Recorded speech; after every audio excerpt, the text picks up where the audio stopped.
currently serving a 20-year prison sentence for assisting Jeffrey Epstein in sexually abusing underage girls, told a senior Justice Department official in July that she was unaware of any client list connected to Epstein. She had added that she never observed U.S. President Donald Trump behaving inappropriately, according to transcripts released on August 22nd.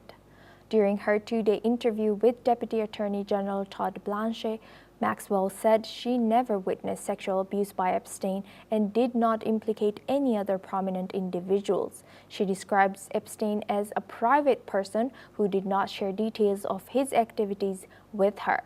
The Justice Department released the transcripts and audio recordings amid widespread public interest in Epstein, who was known for his connections to cultural and political elites.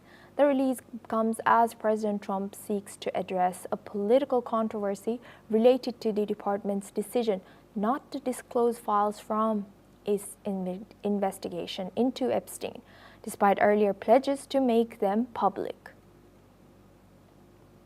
Now we go back to Professor Jim Rice for this discussion. Thank you, Professor, for staying with us.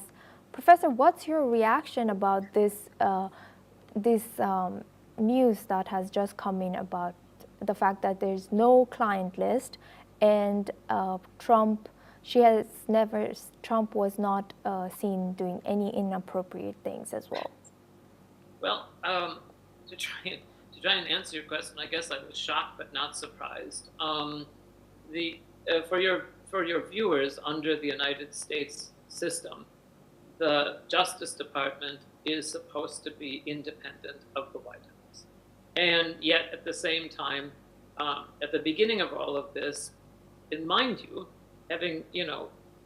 Trump has been benefiting at ginning up this Epstein scandal for years and years, and all of his conspiracy-minded mega supporters for all of these years have been demanding to see the Epstein files. And as soon as Trump gets into office, he begins to cover this up. The funny thing is that Pam Bondi had initially said that the file was right on her desk and she was ready to release it. And then, of course, it was never released. And then the cover-up began. So then they did this kind of false red herring exercise to try and get the grand jury testimony released, and then the judge blocked that. That wouldn't have provided any new information anyway.